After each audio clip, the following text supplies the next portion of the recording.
hell of a thing. Something really dangerous. Never really seen anything like this before. Here it is.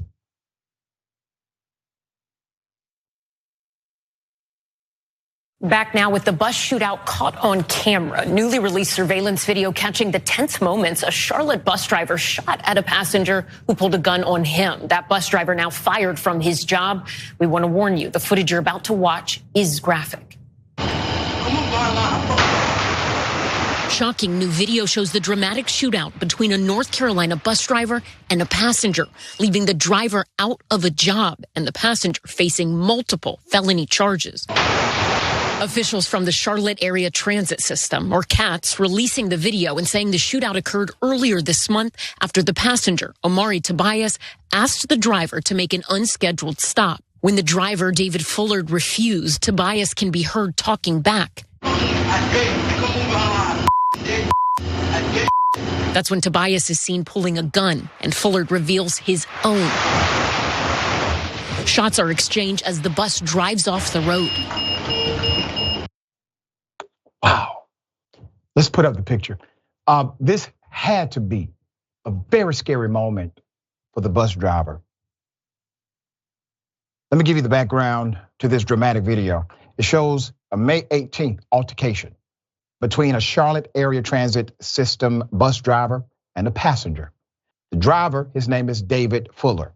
Mr. Fuller told the passenger, Omarri Tobias, that he would have to wait until the next designated stop to be let off the bus. The argument ensued between the two, resulting in both men sustaining life-threatening injuries. However, both were stable and are expected to make a full recovery. Let's keep the graphics up. I think one thing that stood out to me was the reality of how buses work. I remember as a teenager, I caught the bus everywhere I went.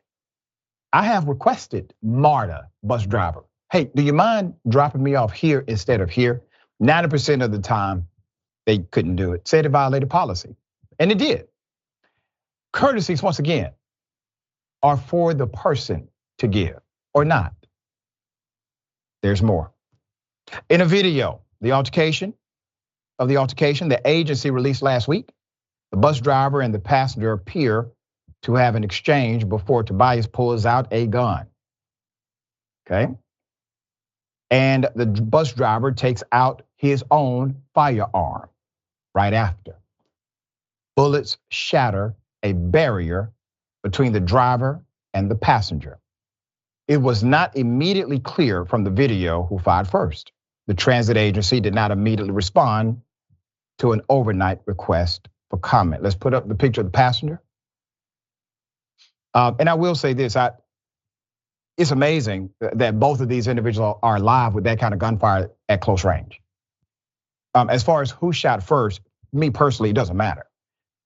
Once you pull out a gun on another human being, you have to expect that if they have one, they are pulling one out too. It's just how it works. I'm from a place where that's how it works. As of now, it is not clear if the driver will be charged with anything. He was let go from CATS. He was let go.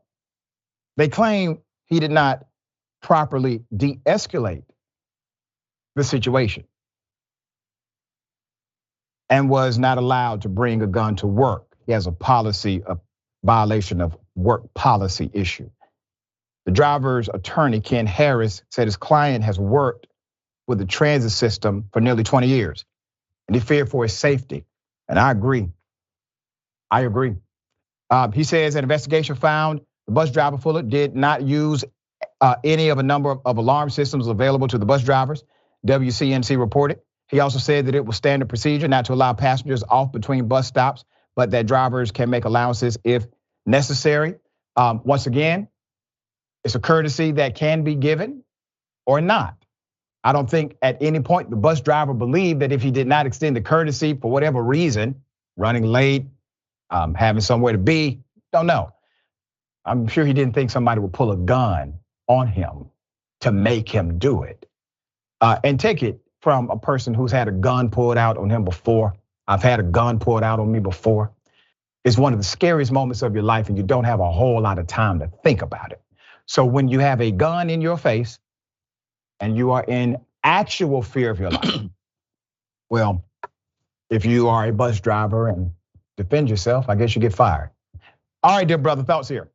This is a tough one because I get the policy. A lot of municipalities where you're not allowed to have firearms on public transportation. And so fine, that's a violation of policy. But what do you do when somebody's literally threatening your life because you won't extend a courtesy to them of stopping the bus a couple hundred yards before the next stop? Do you just sort of sit there and take, them waving a gun in your face? There's not enough time, I don't think, if I'm the bus driver, to try to set off all the fire alarms and follow all the protocols that have been drilled into you about what you're supposed to do during an emergency. You just react, and this is how they reacted. And sadly, there's so many weapons flowing through our cities and streets and communities that I think we'll see more of this. Yeah, but once again, both men are going to live. Both of them will be able to think about whatever actions they could have taken or not differently, right? But they're alive, both of them. Okay.